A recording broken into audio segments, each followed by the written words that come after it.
That's right. Look at that. That's new, isn't it? Didn't know that was going to happen. How exciting.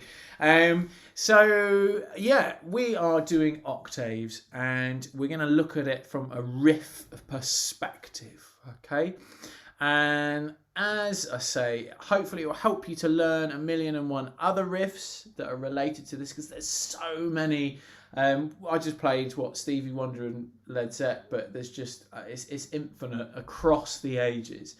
But also, when it comes to your lead playing, it's a really nice way to skip across scales, and a familiar place to start and finish as well. So hopefully it will be super duper helpful. I've got some tab written down for you, but before we get launched into that, we're just going to get the absolute basics sorted of what an octave is, okay? Some of you will totally get it and totally understand of it. Some of you just won't have a clue. An octave is essentially the same letter in the scale when it gets repeated again. So, for example, in a C major scale, if it goes C, D, E, F, G, A, B, C, the octave is when we reach the C again. It's the same note, but it's the 8th note in the scale above, okay? And you can hear them quite clearly. They're the same, even though they're at different pitches. Just to make that really super duper obvious, let's hear those C's again. I'm going to play you 3 different octaves. Okay, you can hear them resonating together. If I played a different note in there, let's hear what that sounds like. Okay, or alright, there's a million different ones. But when they're together, they're the same note. They're moving at a similar sort of, I don't know the best way to describe it. This whole kind of idea of pulsing is quite helpful, okay? Because they're pulsing at the same rate. You can maybe experience that if you hear them in either ear. But anyway, that is what an octave is. Now, on the guitar, there's some really familiar little shapes for octaves. We've looked at before, but we're going to look at one particular one. We're going to focus on one particular one a lot this evening. And that is between the E string and the D string, okay? Now, this is where bass players spend basically 99% of their lives, okay? So if at any point you get bored in this session, just think about how bass players feel, all right? So let's have a little example of it. Let's do it. We're going to do the note of A, the octave of A, okay? That's going to be your first finger on the 5th fret on the E string. Ta-da! Okay, first finger, 5th fret, E string, and then your 3rd finger, okay, on the 7th fret on the D string. Okay, you might have played that a million times. As I said, you know, if you're a bass player, you've probably been doing it all day. So that is an octave. You should be able to hear them sounding the same, pulsing at the same rate. If you can imagine them in 2 different ears, they're sounding the same. Now, it's a movable shape because there's no open strings, so that's 2 A's. We can move it up 1 fret and it would be 2 A sharps. We can move it up 1 another fret and we're at B, C, C sharp, D. Okay. We can obviously move right down here, have F's, F sharp, G. We can play them together or we can play them separately. Now I'm going to go a little bit plectrum centric for the rest of the session, by the way.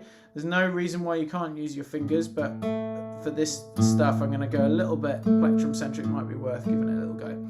Now 1,000,001 bass lines will just rely on root notes and jumping between that first and the octave.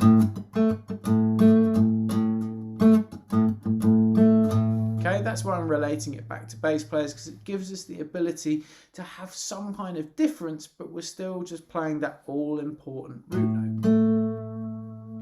Now we're going to have a little sequence in this session that we're going to go A, then we're going to go up to C, and then we're going to go to G and back to the A. Okay. Now I'm going to show you the notation at this point. Oh yeah, I can get rid of this stuff again, can't I? Oh no. Right. There we are. So we're looking at this top line up here. We're going to go for A, which is 5 and 7. And then we're going to go to C, which means that we move it all up to 8 and 10. Same shape, folks, just up on 8 and 10. Then we're going to move down to G, which is 3 and 5. And then we're going to move back to 5 and 7. Cool. Okay, let's just make sure everyone is totally cool and comfortable with that. So it's a movable shape. All right, but we're going to be playing.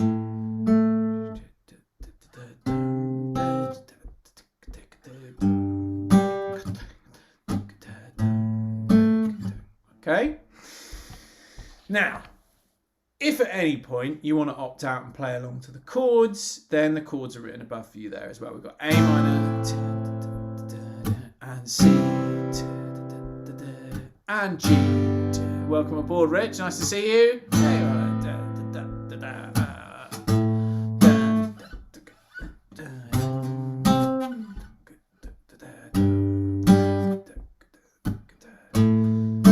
Now, that is what 1,000,001 bass players would play over this kind of riff and sequence.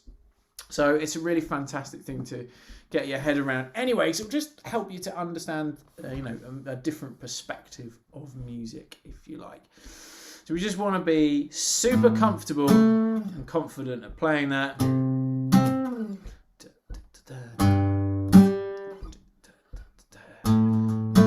Cool. Now, while we all get comfortable with that, I'm going to jump forward a little bit and give you a taster of what we're working towards, because then some of this other stuff will make sense. We're going to be working towards playing some more sort of funk-based sounding.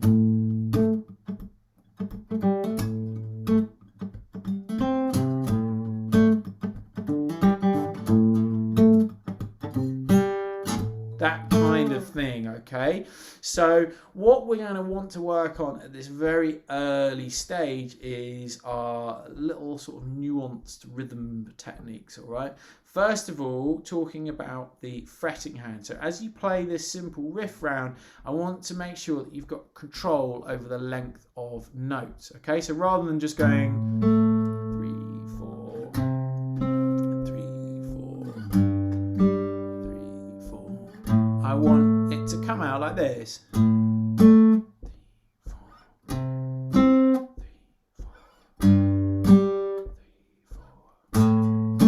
Okay, and it's important to be able to do that, otherwise you won't have an open hour of doing the funky stuff later. Okay, so really great not to be complacent at this point, because we've only just started. So what happens is you let this first finger ring out for one beat, okay? So one quarter note, so 1, all right? Squeeze and then let go as you play the octave note. And that is going to ring out for 2, and then we'll stop on the and. So 1, 2, and 4. 1, 2, and 3, and 4. 1, 2, and 3, and 4. And 1, 2, and 3, and 4. Now, actually, that little movement might feel quite alien, because you're holding a little shape that I've been talking about, but actually you're shifting your pressure from the first finger to the third finger. Now, depending on where you are in your guitar playing career, you might tend to just hold down all fingers all the time. It's a really fantastic realization when you realize you don't have to do that. You can be economical with your pressure. And actually, the results can be sort of instant access to funky playing. So it's a really great little lesson to learn, that you can shift your pressure for the notes that we want to ring out. So we let the 5 ring out for a whole beat, and then we let the 7 ring out for half. 3, 4, 8, 10, 3, 4, 3, 5, 5, 7. Great. Now, fantastic. I talked about getting our control up for what we're learning later. We've talked about our fretting hand. Now let's talk about our picking hand. What we need to start working on at this point is a kind of a loose feel with our wrist, okay? Thinking in 16th notes, and trying to attack more than just one string, okay? There's a continuum of picking, all right? There's the sort of picking one note and only aiming for one string. That's over here. And then there's the full-blown strum where you're aiming for all the strings, okay? When you go like this. Now, we want to have a kind of a somewhere in between here. That's really hard to describe, but hopefully it'll make some kind of sense in how I'm saying that. So what we want to be doing is playing exactly that riff as I was playing 3, 4, 3, 4, 3, 4, 3, 4. But try and have a 16th note rhythm in your wrist, which means you're going 1 E and a 2 E and a 3 E and a 4 E and a, okay? So down, up, 1 E and a 2 E and a 3 E and a 4 E and a. And when you hit the strings, just feel free to hit some other strings, because if you're doing everything in your fretting hand correctly, I'm going to come away from the tab for a second now. If you're doing everything in your fretting hand correctly, you'll have a nice muted first finger. So, for example, when I stop playing that first note, I should actually just have all these strings muted, okay? So nice, sloppy sort of spatula fingers is going to enable you to play through and just be a little bit looser and make contact with a few more strings. Just listen to the difference if you want to, you know, feel free to keep playing at this point, it's up to you. But if I play it like this, that's in this continuum over here, all right, where I'm just playing individual notes. 1, 2, 3, 4, 3, 4, okay? Now then, if I introduce the kind of 16th note movement, you'll notice the rhythm starts to loosen up. 3, 4, just starts to feel a little bit better. Now then, when I start to strike across the string, so for example, on this first note, I hit that E string, but I actually continue and hit sort of A and D. All right, this is for the more advanced players, by the way, but it's great for everyone to listen to as well. So this time I'm going to do that. So when I hit one string, I'm going to just carry on to a few others, basically just being a bit carefree, and the 16th note strumming. So I end up with.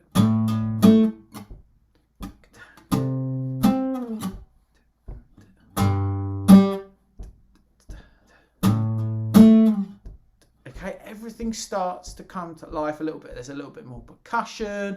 Maybe I accidentally hit the strings a little bit, but my whole body is feeling and bouncing around with this rhythm. So if I make contact with the strings by accident, it's just going to add to the sound because I'm completely engaged, right? Sometimes we can learn guitar kind of in isolation and in a vacuum, if you like, where we're just playing what we see, but actually the whole of you's got to be connected to what's going on, and then you can start to let go and forget about it, really. So, as a little recap, as you guys play through that a little bit to get more comfortable with it, I'll just rabbit on a little bit more. So we're looking at octaves. We've got a little sequence that we're going to use for the session as a basis. Basis. It's very much a basis. It's very much a bass line, all right? Now, if you're a beginner, it'd be great if you could learn this. 3, 4, 3, 4, 3, 4. Okay?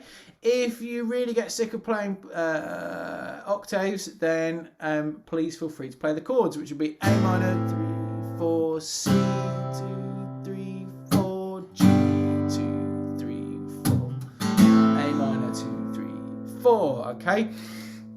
Now, then we've just been looking at taking it from playing it in its most basic form to really bringing it to life and making it super duper amazing. We talked about controlling in the fretting hand, which is really super important. As I said, don't be complacent with that at all.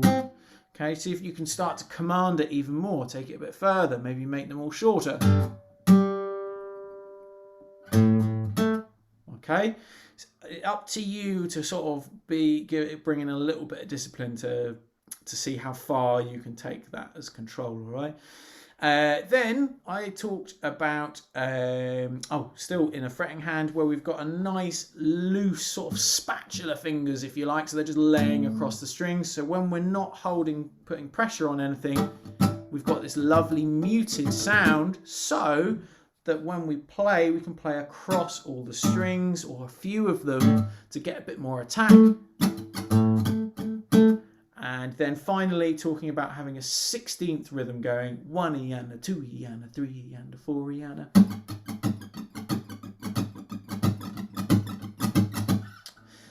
Cool, fantastic. So feel free to screenshot that, because that's what everything's going to be based on. Or you can just remember it. Remember the A minor at the beginning and the end. That's something that always seems to catch people out in sequences. You've got the sort of bookend, so you end up having these two chords together. Right. Fab. Okay, so we've talked about some of the basics there, and we've talked also about what even an octave is, which is fantastic. Before we start to bring in more of the detail of what we're going to do in this exercise, just one more little note about the rhythm here, okay? Now, we can strum, when we say we're strumming in 16ths, all right, it's not always that simple. It's not as simple as notating a rhythm, because if we're trying to make something a little funky, we've got this different feel to a 16th where we sort of snap one and a 2 and a 3 and a 4 and. I don't know how to articulate it. To be honest, there's probably no point in trying to articulate it. It's better just to listen. There's this lovely little flick of the wrist that happens. I think we talked about this a little bit when we looked at John Frusciante. He's a bit of a master of it, okay? And it's, if you're counting 1E and a, okay, 2E and a, 1E and a, what happens is that becomes almost accentuated, because you kind of flick in to the number. 1E and a, 2E and a, 3E and a, 4E and a, 1E and a, 2E and a, 3E and a. Maybe even accentuated isn't the right word, but there's some kind of different 1E and a, 2E and a, 3E and a, 4E and a. Okay, we can play 16ths in a way that, we might do a conservatoire, okay? 1E and a, 2E and a, 3E and a, 4E and a. All right, or we can play it with some soul and we go 1E and a, 2E and a, 3E and a, 4E and a. Okay, there's magic somewhere in there. I can't describe it in words, but it's up to you to kind of try and find that. And in fact, at this point, we're talking about doing this motion without even making contact with the strings, aren't we?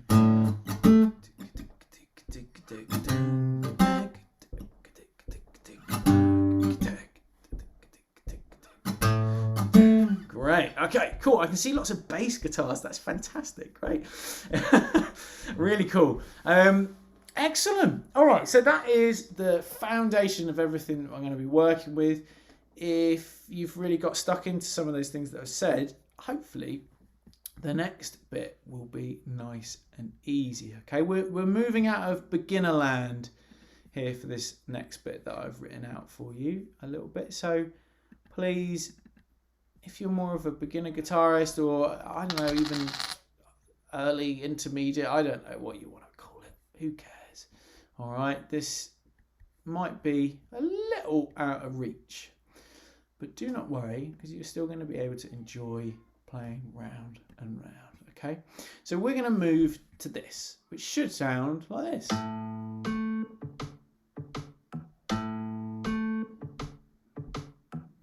Okay, now I'm showing you this nice and early on because it's going to be our little pulse.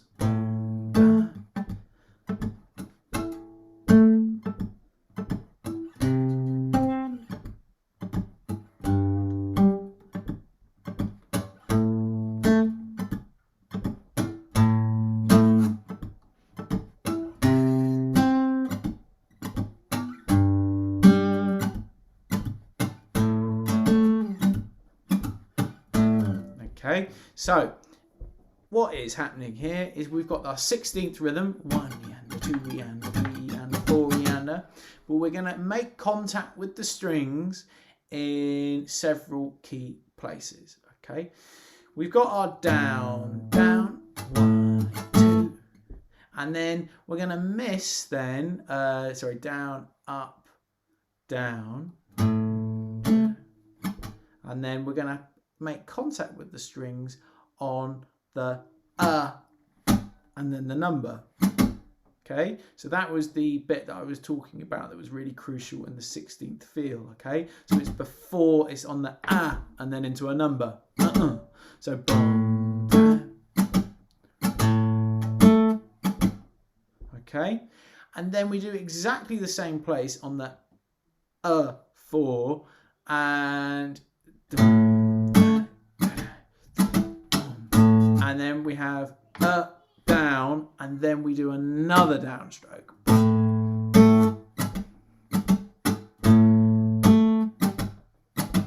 Okay, at this point, we're just strumming across all the strings. In a minute, we're going to make it a little bit more focused. But for now, see if you can trace it back to playing do, da, 1 Rihanna, 2 Rihanna, 1 Rihanna, 2 Rihanna, 3 Rihanna, 4 Rihanna, 1 Rihanna, 2 Rihanna, 3 Rihanna, 4 Rihanna, 1 Rihanna, 2 Rihanna, 3 Rihanna, 4 Rihanna. And then see if you can just make contact in the place that I just described. To be honest, me just playing it round and round might be a little bit more helpful.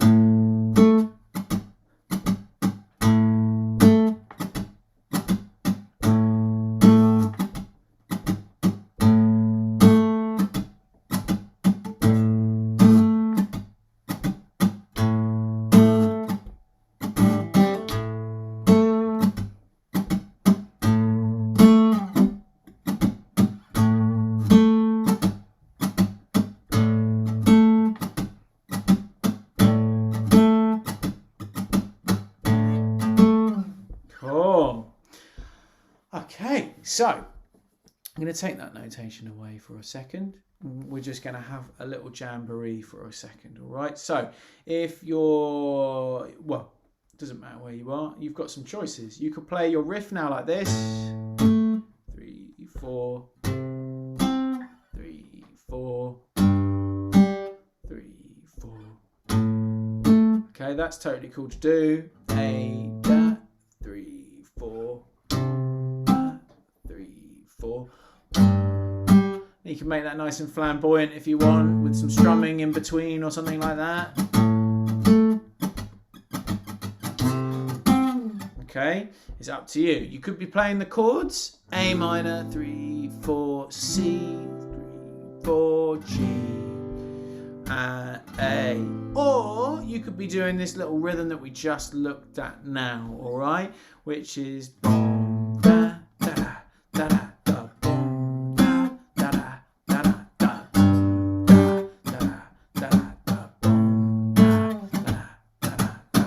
Cool.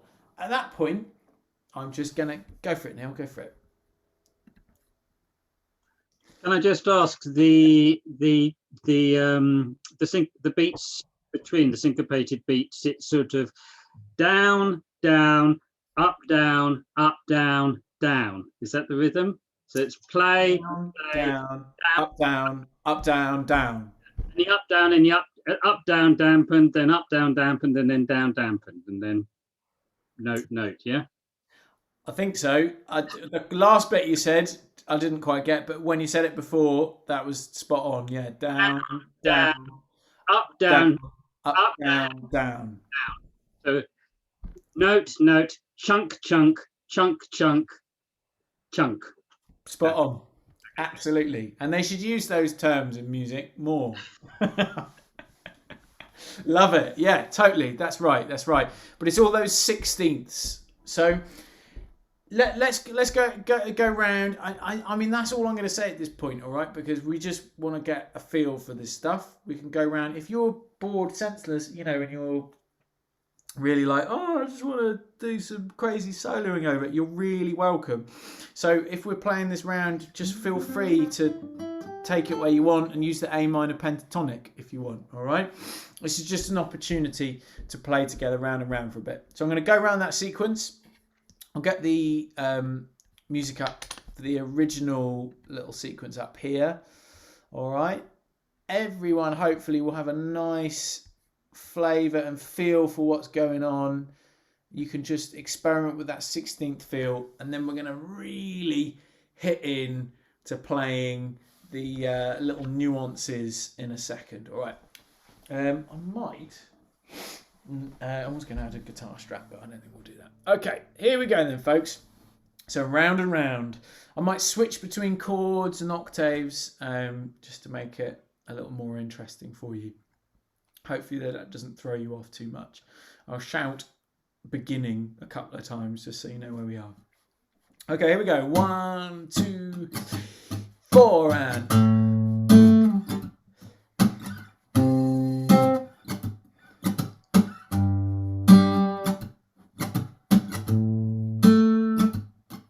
beginning.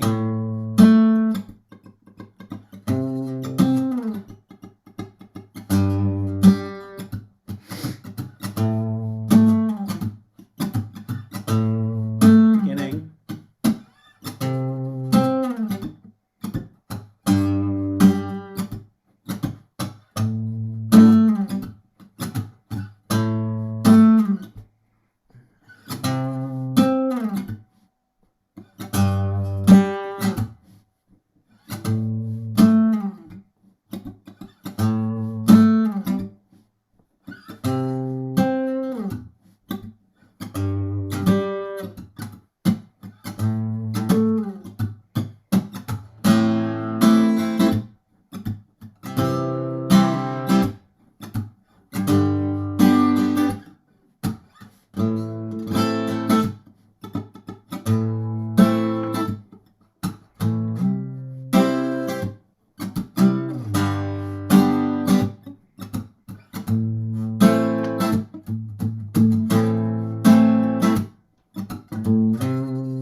Cool, fantastic. Okay, so hopefully that was a nice little experience to get into the groove of playing with those octaves. So now we're going to jump ahead, all right, and hopefully this will go over some people's heads and be out of reach.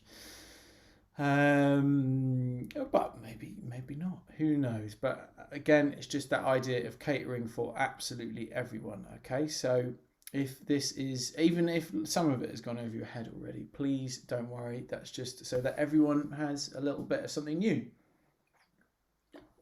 Cool. Okay, so what we are going to do in the following bars down here, hopefully you can see, is we take the rhythm and the pattern that we're doing and we start to add some extra notes in. All right. Now I've just stuck to doing all of them on A. Okay, you can translate them anywhere if you want, but this is going to work for A. All right. Also, I think it's nice to give yourself, if you're playing in this sequence, maybe you just do this on the A and then keep everything else standard. Okay. Hopefully that will make a little bit more sense. So I gave you this little example here. Okay, now we're going to work with this little example here. And it should sound like this.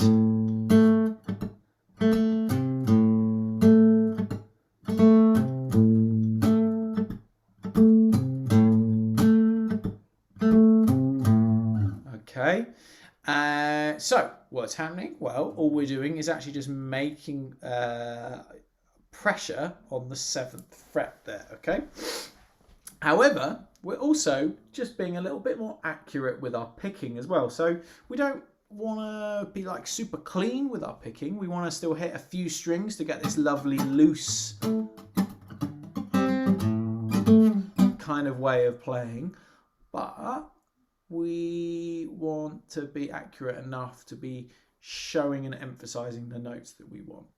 Okay, so 5, 7, remembering the whole keeping the pressure here, because that's keeping and releasing the pressure. And then we have our little down, up, muted. Okay, now remember aiming around the D string, but don't worry, we can hit a few strings to make it sound funky. And then we have another up, down, but this time we're going to put the pressure down onto the 7th fret on the D. And then little finger is going to come up and play 8. And then we're going to give that a downstroke. Now, for added super cool, which is always good, try bending that note a little bit.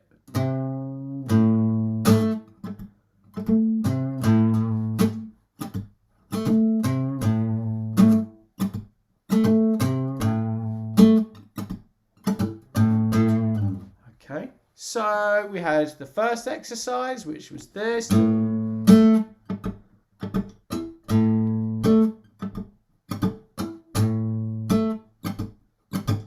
And now our new exercise is now this.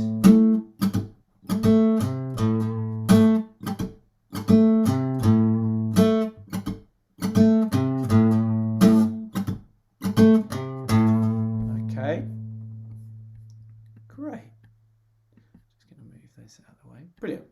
Now what we're going to do is we're going to move on to the next one pretty quickly, because it's nice to move a little quicker. And here we're using exactly the same idea, but we're actually adding another rhythmic note by adding a hammering on, adding a hammer on.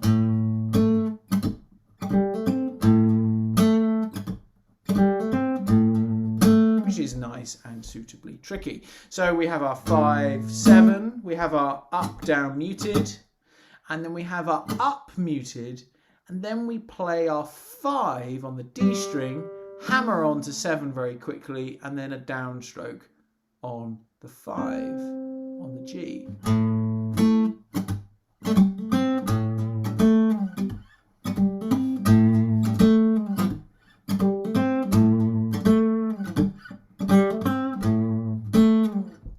Okay, as I said, this is for advanced players, okay, these little extra bits. So, you know, please don't feel frustrated if you're finding those hard. If you're an advanced player and actually, I can do that already, that's super great and super cool. What you want to start doing now is honing it, all right? We don't always have to step up a level in technicality. We can just perfect something and make it more expressive. Now, we talked about the right hand a lot here, 1 and the 2, nice and loose, emphasizing the rhythm of that ah just before the number, 1 and ah. Okay, and then the number. And then what we can start to do is to give, if we're using a pick in particular, start to give it a little bit more bite, all right, on certain notes. So if you've ever dabbled with pinch harmonics, okay, which is the idea of, we can do a session on pinch harmonics really. It's the idea of playing the string with your pick and thumb simultaneously.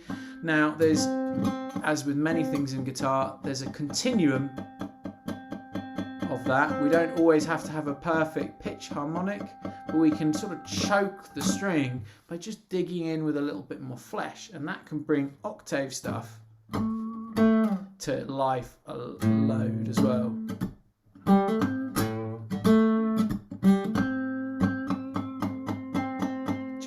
those notes.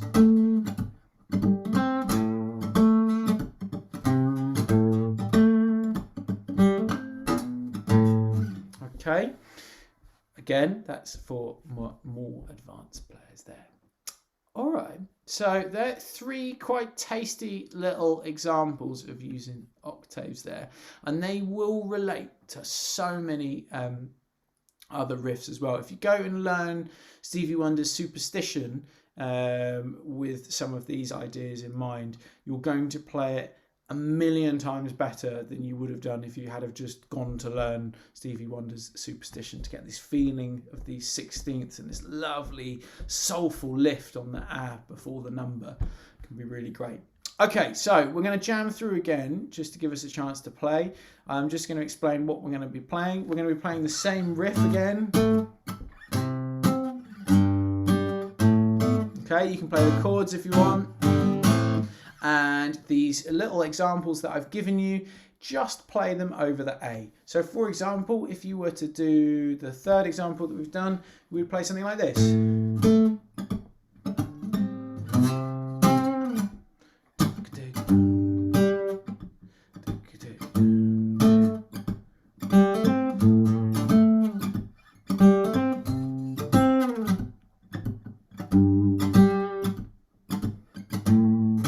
Okay, and it's up to you how you work with these 3 that I've written down here.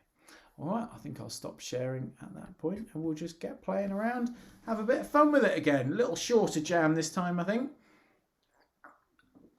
And then we're going to look at another way of playing it completely. Okay, I'll mix it up again to give you something to play over. Here we go. 1, 2, 3, 4, and...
Okay, so we're going to look at another way of looking at those octaves shapes now. Before we do though, a note of making this from sort of the riff world into more of the lead playing world, okay? So if you're soloing and improvising, which you're welcome to do as we play around on this, if you were using the A minor pentatonic, for example, that would be a great little scale to use with this. An octave is a great sort of basis for your phrases, all right? It's a really nice little introduction to suggest a little bit of rhythm before you launch into a phrase. For example, something really simple like that out of an A minor pentatonic. Just bring a little octave intro to it.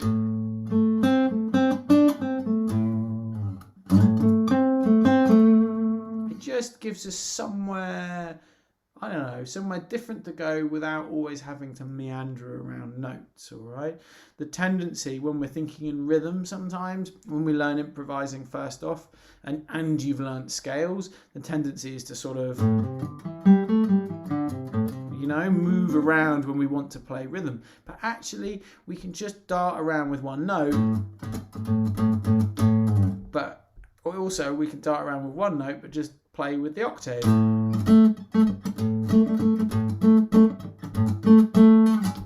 It stops things from sounding so sort of scalic and do, re, mi, fa, sol, la, Yeah, and sort of a bit more.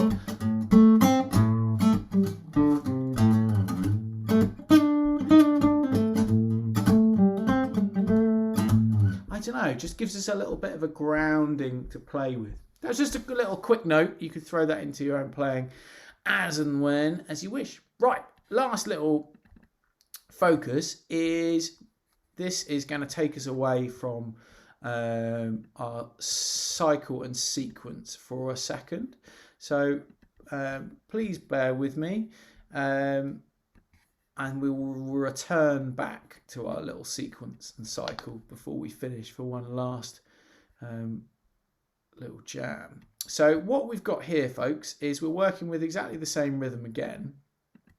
However, we are playing in a really familiar octave place on the guitar, okay, that actually comes up 1,000,001 times in famous octave riffs, okay, and that doesn't use the shape that we've based most of this session on across the E and the D string. It's with the open E and the 7th fret on the A. Okay, those two E's. Hopefully you can hear that octave thing again, that sort of pulsing at the same rate. Okay, so those two octaves, that is just 1,000,000.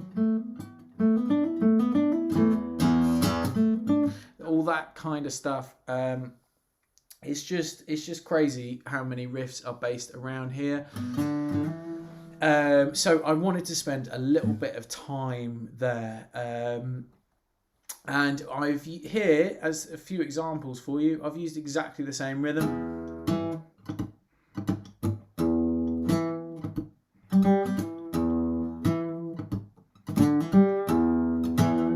Okay, same principles.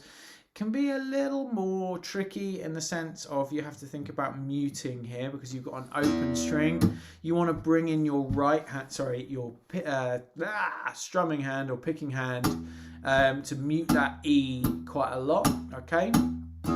Again, this is maybe more of a very quick experiment for the beginner guitarists or for the more advanced players, okay? So with this, you want to be, as I say, using your picking hand on that first. So we've got a loose hand, and then we play that E, and then we're into a bit of palm muting, okay? You're going to have to bring that picking hand in.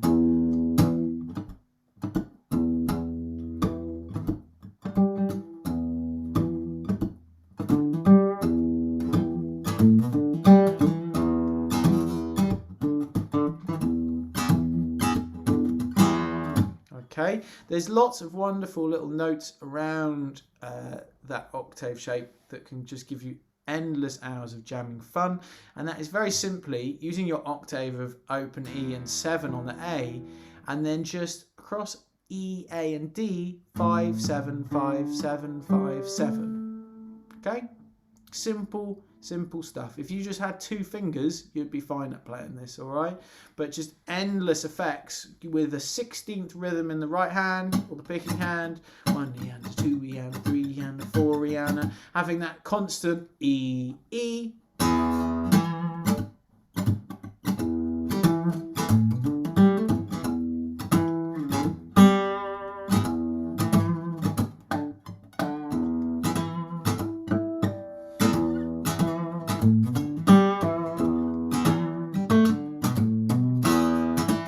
Okay, endless fun. You've got those 3 little exercises written out that relate directly to what we've, the rhythm that we've been playing. Okay, so if you want to give that a go, as I say, it'll open up more riffs that you want to learn. If you want to go, I keep mentioning Superstition. That's a great one to now go and learn, especially after looking at E here. It will make a lot of sense and thinking in 16ths. Fantastic. All right. Well, let's finish off with one last little jam. We'll just go around that chord sequence back up here again. If you want to, I don't know, you can sit back and have a cup of tea if you want.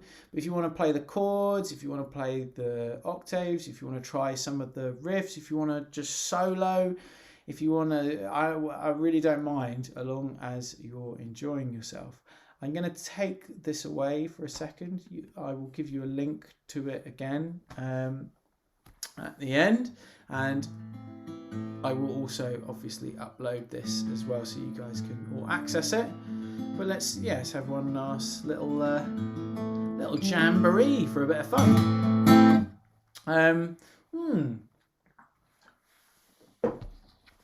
Let's go. Okay. So 1, 2, 3, 4, and up.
Last time.